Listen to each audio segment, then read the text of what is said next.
السلام علیکم دوستو، آپ کو حضرت لوط علیہ السلام کے بارے میں ایک چھوٹا سا تعارف بتاتا چلوں کہ لوط علیہ السلام ایک نبی کا نام ہے جن کا ذکر قرآن مجید اور بائبل کے اندر آ چکا ہے۔ حضرت لوط علیہ السلام کا شہر سدوم جو ملک شام میں صوبہ حمص ایک مشہور شہر ہے۔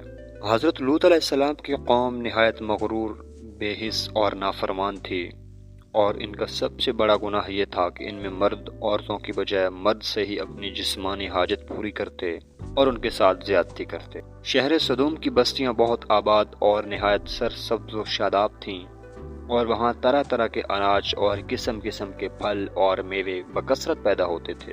شہر کی خوشحالی کی وجہ سے اکثر جا بجا کے لوگ مہمان بن کر ان آبادیوں میں آیا کرتے تھے، اور شہر کے لوگوں کو ان مہمانوں کی مہمان نوازی کا بار اٹھانا پڑتا تھا۔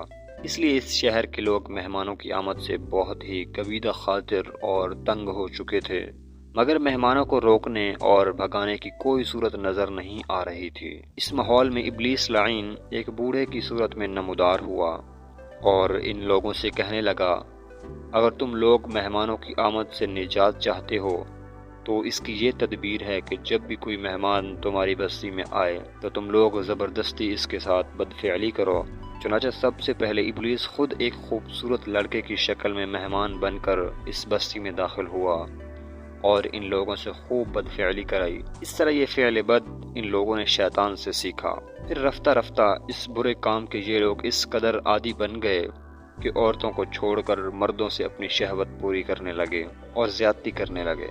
حضرت لوط علیہ السلام نے ان لوگوں کو اس فعل بد سے منع کرتے ہوئے اس طرح واضح فرمایا، وَلُوطًا إِذْ قَالَ لِقَوْمِهِ أَتَأْتُونَ الْفَاحِشَةَ مَا سَبَقَكُم بِهَا مِنْ أَحَدٍ مِنَ الْعَالَمِينَ إِنَّكُمْ لَتَأْتُونَ الرِّجَالَ شَهْوَةً مِنْ دُونِ النِّسَاءِ بَلْ أَنْتُمْ قَوْمٌ مُسْرِفُونَ۔ ترجمہ: اپنی قوم سے کہا، کیا وہ بے حیائی کرتے ہو جو تم سے پہلے جہان میں کسی نے نہیں کی؟ تم تو مردوں کے پاس شہوت سے جاتے ہو عورتیں چھوڑ کر، بلکہ تم لوگ حد سے گزر گئے۔ وعظ کو سن کر ان کی قوم نے نہایت بے باکی اور انتہائی بے حیائی کے ساتھ کیا کہا۔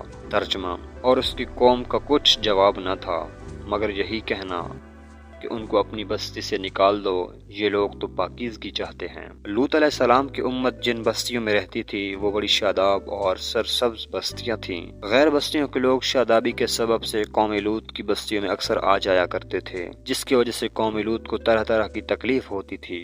شیطان نے قوم لوط کو بہکایا کہ غیر بستیوں کے لوگ جب آئیں تو ان کے ساتھ جتنے نو عمر لڑکے ہوں ان لڑکوں سے بدفعلی کی جائے، تو غیر لوگ تمہاری بستیوں میں ہرگز نہیں آئیں گے۔ شیطان کے بہکانے سے اور خوبصورت لڑکا بن کر ان کو ورغلانے سے انہوں نے ویسا ہی کیا، اور پھر ان میں وہ عادت جم گئی۔